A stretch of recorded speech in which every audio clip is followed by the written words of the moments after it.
안녕하세요, 텔미드입니다. 이번 시간은 A lamb according to the house of their fathers, 그들의 조상들의 집에 따른 한 어린 양에 대해서 알아보도록 하겠습니다. Speak to all the congregation of Israel, saying, On the 10th day of this month, they shall take to them every man a lamb. 출애굽기 12장 3절에 따르면 하나님께서 이렇게 이야기하고 계십니다. 이스라엘 온 회중들에게 이렇게 이야기하라. 이번 달 10번째 날에 그들을 위하여 모든 남자들은 한 어린 양을 취해라. 한 어린 양을 잡아라. 라고 이야기하시는데요. He asked, 그가 묻습니다. Why on the 10th of the month? 왜 이 달의 10번째 날입니까? 라고 묻는데요. 지금 이 출애굽기 12장은 6월절에 관한 이야기입니다. 그러니까 6월절이 속해 있는 니산월이죠. 니산월 10번째 날. 그때 양을 취하라고 하시는데 왜 10번째 날이냐 굳이 라고 묻자 Rabbi Abba said, 아바랍비가 이야기합니다. It is the time that the Jubilee, which is Bina, shines on the moon.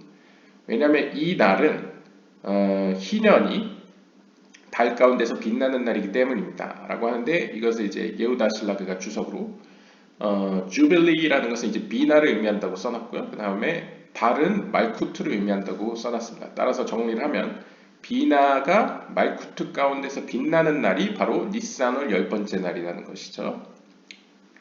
As is written in regard to the Jubilee. 그리고 이 희년으로 말할 것 같으면 이렇게 기록되어 있습니다. On the 10th day of this seventh month shall be Yom Kippur. 그래서 레위기 23장 27절에 보시면 일곱 번째 달, 10번째 날은 욤키푸르일 것이다 라고 이야기합니다. 욤키푸르가 있을 것이다 라고 이야기를 하는데요. 이 욤키푸르는 한국에서 이제 대속제일이라고 얘기하죠. 그래서 이 일곱 번째 달이 유대력, 종교력에 따라서 이제 로샤샤나 새해가 이때 위치하는 것이고요. 앞에서 봤던 6월절은 약간 같은 유대력 내에서도 유대력, 약간 민간력이라고 표현하고요. 이 뒤에 것은 이제 유대력, 종교력이라고 표현하는데요. 이 유대 민간력은 이 모세오경에 따라서 첫째 달을 이제 6월절이 속해 있는 니산월로 정하고 있습니다. 오늘날 우리가 쓰는 달력으로 치면 이제 3, 4월이고요. 그 다음에 이 일곱 번째 달은 이제 티슈레이월이라고 하는데요. 티슈레이월은 니산월로부터 이제 일곱 번째 날입니다. 그래서 일곱 번째 달이라고 불리고 이때에 이제 로시아샤나 새해가 시작된 것은 제가 본 어떤 책에서는 제2성전 시기에 이제 유대인들이 포로로 끌려갔다가 페르시아 때 돌아온 다음에 성전을 회복하면서 이날을 이제 첫째 날로서 에스라가 이제 성경을 읽고 뭐 이런 연례 행사와 더불어서 이제 새해로서 맞이하는 것으로 표현하고 있었습니다. 아무튼 일곱 번째 달, 이 티슈레이월 10번째 날에는 욤키푸르 대속제일이 있는데요. 여기서 보면 6월절 시기의 10번째 날과 그 다음에 욤키푸르가 있는 10번째 날, 이 두 첫째 달과 일곱 번째 달의 10번째 날들이 표현되고 있죠. 따라서 여기서 우리가 알 수 있는 점은 And Yom Kippur is the illumination of Bina. 욤키푸르는 바로 비나의 빛이 비추는 시기를 의미합니다. For we see the illumination of Bina in Malchut is on the 10th day of the month. 반면에 그 티슈레이월 10번째 날에는 이제 욤키푸르로서 비나의 빛이 비추는 날이고요. 그 다음에 니산월 10번째 날, 즉 첫 번째 달의 10번째 날은 이 말쿠트 가운데서 비나의 빛이 비추는 날이라고 이제 표현하고 있습니다. 그러니까 둘 다 비나의 빛인데 하나는 말쿠트 가운데서 빛나는 것이죠. They shall take to them every man a lamb. 그들 스스로를 위해서 모든 남성들은 그 한 어린 양을 잡을 것이다 라고 하는데 according to the house of their fathers. 그들의 조상들의 집에 따라서, 즉 조상들의 집에 따라서라는 말은 그 가족들대로 식구를 위하여 취하라는 것이 되겠죠. 즉 자신이 어느 지파에 속해 있고 그 지파 안에 어느 가족 단위로 속해 있는지에 따라서 취하라는 것이죠. Why? 왜 그렇습니까? Because they had to draw it at the time. For we learned that the lower crown to which all the other lower crowns of the klipa are attached. 그 이유는 우리가 배운 바와 같이 이 하위에 있는 왕관, 이 하위의 왕관이라는 표현은 말쿠트를 의미할 것 같습니다. 즉 말쿠트라고 해석하면 말쿠트에게는 to which all the other lower crowns of the 클리파 세계에 있는 다른 왕관들, 다른 힘들이 이 말쿠트에게 붙어 있기 때문입니다. 따라서 이 붙어 있는 이 말쿠트는 is broken by this taking of the lamb. 이 양을 잡는 행위를 통하여 이제 부서지게 된다는 것이죠. Therefore, 따라서 Moses was specific in his words. 따라서 모세는 자신의 언어 가운데 정확히 이렇게 이야기합니다. Draw out and take you lambs. 출애굽기 12장 21절에 따르면 정확히 그것을 끌어다가 그 양들을 잡을 것이다 라고 표현하고 있습니다. 그러니까 가족대로 너희들은 나가서 어린 양을 택해서 잡으라 이렇게 구체적으로 명령을 하는 거죠. 여기 보시면 이제 끌어다가 그 다음에 잡아라라고 두 표현을 하고 있는데요. Which is according to the verse. 이것은 다음 구절과 관련이 있는데요. Flocks and men servants and women servants. 여기 보시면 가축대들, 그 다음에 남종들, 여종들 이렇게 표현되어 있는 게 이제 창세기 32장 6절에 나오는데요. Which are lower crowns of the clipot. 이 세 개의 부류가 표현하는 것은 바로 클리포트의 세 개의 힘들, 세 개의 세계를 의미하는데요. 아마 제 예상에는 이제 부리아게, 이스라게, 아시아게 뭐 이런 식의 표현일 수도 있겠습니다. 아무튼 and the term flock includes them all. 여기서 이 셋들 가운데 이 가축이라는 표현이 나머지 두 개를 모두 포괄한다고 이야기하고 있습니다. And the Egyptians made them into deities. 그리고 특별히 이집트인들은 과거에 이 동물들, 가축대들을 이제 신으로서 만든 바가 있습니다. 그러니까 여러분들 아시다시피 이집트 신화에 보면 신들이 많이 이렇게 동물의 속성으로, 동물의 얼굴로서 표현이 되죠. 그것을 설명하는 것으로 볼 수 있겠습니다. The Holy One, blessed be He, said. 거룩하신 하나님이 말씀하셨습니다. Perform an action below my drawing and taking ship, and I will break their power above. 너희 아래에 있는 자들은 이렇게 행동하여라. 즉, by drawing, 즉 양들을 끌어다가 and taking ship, 취해라 라는 것이죠. 그럼으로써 이 천상에 있는, 이 영적인 세계에 있는 나 역시도 break their power, 그 클리포트의 힘들을 쳐 부실 것이다 라고 표현합니다. 그러니까 아래에서와 같이 땅에서도 이렇게 할 것이다 라고 표현하는 것이죠. As you prepare them by burning them by fire. 그리고는 그 취한 양들, 그 도살한 양을 가져다가 그들은 불 가운데서 태우죠. 그러니까 굽는 거죠. 그래서 이렇게 기록되어 있습니다. But roast with fire. 그래서 출애굽기 12장 9절을 보시면 불 가운데서 그들을 구워라 라고 이야기하고 있습니다.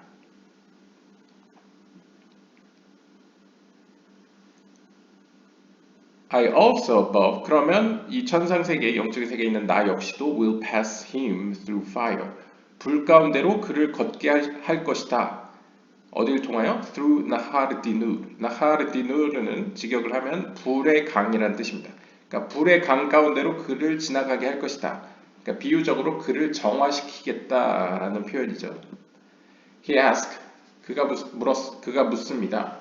Why was it drawn on the 10th day of the month and slaughtered on the 14th? 그러면 왜 어째서 열 번째 날에 그 달의 열 번째 날에는 그 양들을 택하고 그리고 실제 잡는 것은 14번째 날에 잡습니까? 라고 묻습니다. Rabbi Abbas의 아바랍비가 이야기했습니다. Through the lamb, 어린 양을 통하여, which is the Elohim of Egypt. 이 어린 양은 상징적으로 이제 이집트의 엘로힘, 이집트의 신들을 의미한다고 합니다. 이 양을 통하여, as mentioned before, 앞에서 언급한 대로 이스라엘 were bound by slavery for 100 years. 그러니까 이집트의 신들, 즉 이집트의 그 클리포트의 그런 세력들에 의해서 이스라엘은 400년간 노예 생활에 묶여 있었습니다. Even though they were not enslaved for 100 years. 물론 진짜 실제적으로 400년을 딱 맞춰서 종노릇은 하지 않았지만 they were designated to be bound to them for 100 years. 그들은 사실상 설계상에서는 400년간 노예 생활을 하도록 정해져 있었다는 것이죠. Had not the Holy One, blessed be He, hastened the end. 만약 거룩하신 하나님께서 그 날짜를 땡기시지 않으셨다면, 그 종노릇하는 기간을 서둘러 끊으시지 않으셨다면, it would have been as if they were enslaved all for 100 years. 그들은 400년을 다 끝마치면서 종노릇을 했을 것입니다. 그러니까 400년을 꽉 채워서 종노릇을 했을 것이라는 거죠. Therefore, 따라서 they detained the lamb 4 days. 따라서 그들은 양을 택한 이후에 4일간을 이제 보류합니다. Tied in the property of Israel. 즉 이스라엘의 소유물로서 그 양을 택해서 이제 4일간은 그 양을 이제 감금하고 있는 거죠. 그러니까 일종의 비유적으로 400년간의 노예 생활을 표현하는 거죠. And afterwards, 그 이후에야 And the whole assembly of the congregation of Israel shall kill it toward evening. 모든 이스라엘 회중들은 모여서 그 양을 잡고 그 양을 잡는데요. 그 양을 잡을 때는 이제 저녁이 오고 있을 때 잡습니다. 해가 지고 있을 때 잡는 거죠. 이것이 출애굽기 12장 6절입니다. He asked, 그가 묻습니다. Why was it slaughtered at twilight? 왜 저녁에 해가 질 때 잡습니까? He answers, 그가 대답합니다. That is when judgment is impending. 왜냐하면 바로 그때가 심판의 속성이 도래하는 때이기 때문입니다. And the time, 그리고 또 그때가 when this decree of the exile in Egypt was given through Abraham. 그때가 바로 아브라함에게 하나님께서 이 이집트의 종노릇에 대하여 말씀하신 때이기 때문입니다. 그러니까 이제 유대 전승상에서 아브라함이 하나님께 유대 전승이 아니고요. 실제 성경에 보시면 아브라함이 하나님께 제단을 드리고 있을 때 하나님께서 아브라함에게 너의 후손들이 이집트의 종노릇 하실 것이라는 걸 이제 알려주시죠. 그것이 일어난 때가 저녁쯤이다 라고 이야기를 하고 있습니다. As is written, 따라서 이렇게 기록되어 있습니다. 창세기 15장 12절에 보시면 And when the sun was going down, 그리고 태양이 저물고 있었을 그때에 a sleep fell upon Abraham, 아브라함에게, 그러니까 아브라함 이전에 이제 이름이 아브람이었죠. 그래서 아브라함에게 잠이 닥쳤습니다. 그러니까 잠이 쏟아졌습니다. And lo, 그리고 보십시오, a horror of great darkness, 거대한 어둠의 공포가 fell upon him, 그에게 닥쳤습니다. Horror is one crown of the 클리파. 여기서 공포라는 것은 클리파의 한 왕관을 의미합니다. 한 힘이라는 거죠. 그 다음에 darkness, 그 다음에 어둠이라는 것은 또 다른 왕관입니다. And great is greater than all the crowns. 그리고 위대함이라는 것도, 그러니까 거대함이라는 것도 이 왕관들 중 하나라는 거죠. 그러니까 세 개의 왕관이 여기서 나오고 있죠. 이 horror, great, darkness.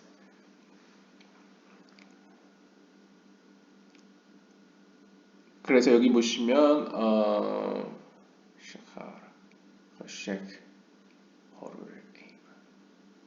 여기 보시면 여기 히브리어 보시면 에이마, 하시하, 그다음에 그돌라. 그래서 이 세 개의 히브리어 단어가 이제 세 개의 클리포트계의 세 개의 왕관을 의미한다라고 이제 표현하고 있습니다. 그 중에 이제 그돌라, 마지막 게 이제 가장 큰 이 두 개를 아우르는, 앞에서 마치 가축대가 이 남종과 여종을 아우르렀듯이,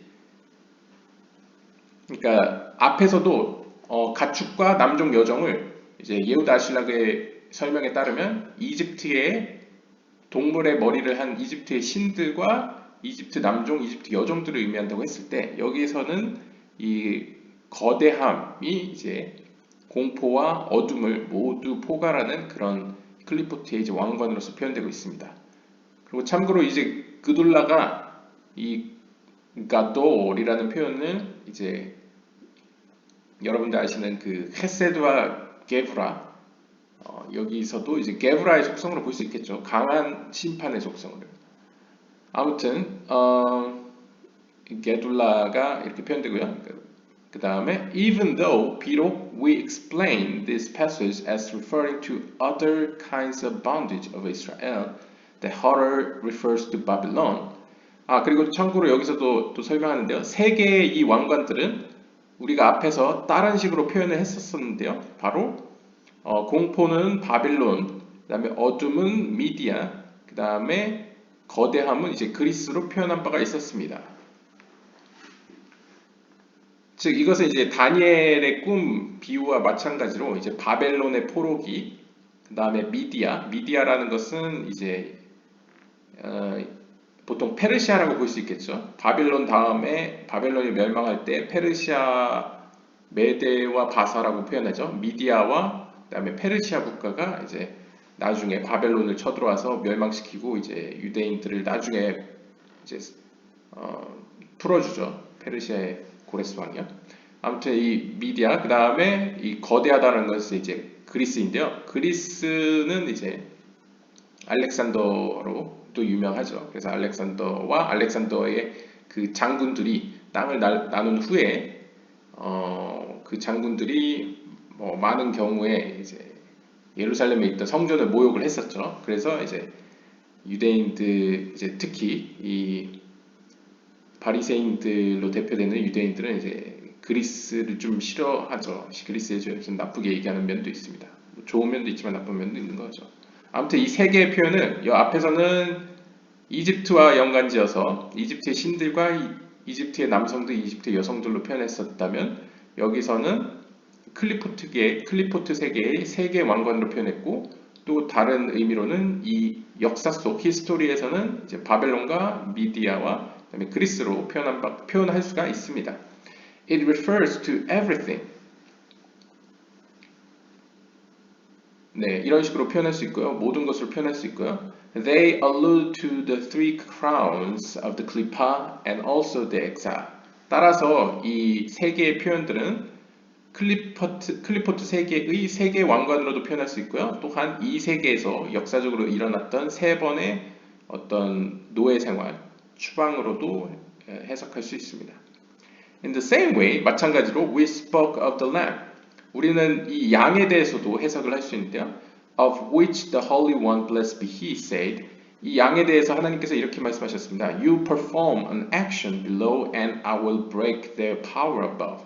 만약 너희들이 이 아래에서 이 세상에서 우리가 속한 이 물리적인 세계에서 이 행동을 취하면 즉 양을 택해서 사흘 뒤에 잡는 행위를 한다면 이 천상에서도 내가 그 클리포트 세계의 힘을 부술 것이다 라고 표현하는 거죠. So 그럼으로써 I will utterly blot out 그들을 완전히 제거해 버릴 것이다. 떼어낼 것이다 라고 표현하고 있습니다.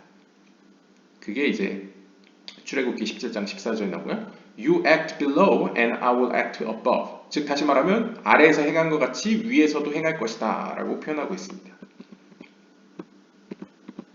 We learn that Israel did not leave Egypt until the dominion of all their ministers above was broken. 우리는 배운 바와 같이 이스라엘은 실제적으로 이집트를 떠나지 않았습니다. 언제까지? The dominion of all their ministers. 즉 이집트를 관장하는 모든 세력들, 그러니까 이집트의 신들이라고 할 수 있겠죠. 이집트 신들의 모든 세력들을 하늘에서 쳐부서질 때까지는 이스라엘이 떠날 수 없었다는 것이다. 즉 하늘에서 먼저 그들의 세력을 꺾어놔야 아래에서 이제 이스라엘이 구원을 받을 수 있었던 상황인 거죠. They left their domain, came under the authority of the holiness above of the Holy One, blessed be He. 즉 그들이 이러한 이집트의 영향력으로부터 떠날 수 있게 된 것은 저 천상에 있는 거룩하신 하나님의 그 권한 아래에서 가능했다는 것이죠. 능력 안에서 가능했습니다. And were bound to him. 따라서 이 이스라엘의 구원은 결국 하나님 그 자체와 이제 이렇게 긴밀하게 연결되어 있었습니다. This is the meaning of. 이것이 바로 다음과 같은 의미입니다. For to me, 참으로 당신에게 the children of Israel are servants. 당신에게 있어서 이스라엘의 자녀들은 종들입니다. They are my servants. 따라서 하나님께서는 그들은 나의 종들이다 라고 말씀하셨습니다. 라고 이제 레위기 25장 55절에 나오고 있고요. What is the reason they are my servant? 도대체 그들은 나의 종들이다 라고 불리는 이유는 무엇입니까? For whom I brought forth out of the land of Egypt. 왜냐하면 하나님의 입장에서 이렇게 표현되는 거죠. 그들을 바로 내가 이집트 땅에서 끄집어내었다 라고 표현했다는 것이죠. I took them out of another domain and brought them unto my authority. 즉 하나님께서는 그들을, 즉 이스라엘 백성들을 out of other domain, 즉 그들이 속하지 않은 다른 영역으로부터, 즉 이집트죠. 이집트 세력으로부터 끄집어내셨다. 그리고 brought them unto my authority. 그리고 그들을 이집트의 영향력에서 내 영향력으로 이끌었다. 그렇기 때문에 그들은 내 종이다 라고 표현했다는 것이죠. 그러니까 이번 주제는 약간 주술적인 표현으로, 약간 영적인 표현으로 아래에서 하나님께서 이렇게 너희는 해라 해서 6월절에 행해야 될 행동을 얘기하죠. 그래서 어린 양을 취해다가 이제 사흘 뒤에 잡는 이야기가 나오는데요. 그것은 일종의 상징적으로 하나님께서 이스라엘을 구출해내신 사건을 의미하는데요. 그러면 왜 양을 잡는 이야기가 나오느냐? 그 양이 상징되는 것은 그 과거 이집트의 어떤 영적인 힘, 그 세력을 의미합니다. 그래서 양을 잡는 행위가 일종의 그 영적인 세계와 클리포트 세계 간의 어떤 연결고리를 끊는 그들의 세력으로부터 이 이스라엘 백성들을 구원해내는 어떤 영적인 의미를 담고 있다라는 것을 알 수 있었습니다. 그래서 6월절이 되면, 고대 중세 때 6월절이 되면 모든 이스라엘 남성들은 하나의 양을 택해서 그것을 감금해 뒀다가 이제 일단 이제 잘 보존하고 있다가 14일째가 되면 이제 그 양을 잡았던 거죠. 그 양을 잡음으로써 우리가 이렇게 양을 잡듯이 그것도 그냥 잡고 그냥 두는 게 아니고 잡아서 꼭 요리는 이제 불에다 굽습니다. 그럼으로써 상징하는 것은 저 하늘에서도 하나님께서 우리를 이렇게 클리포트의 세력으로부터, 악한 영적인 세력으로부터 구출해 내셔서 양을 잡듯이 그들을 파괴하시어 정화의 길로, 그러니까 불 가운데 정화의 길로 우리의 영혼을 깨끗이 하셨다. 뭐 이런 의미를 담고 있다고 볼 수 있겠습니다. 네, 오늘 읽기는 여기서 마치도록 하고요. 다음에 다른 주제로 다시 뵙도록 하겠습니다. 감사합니다.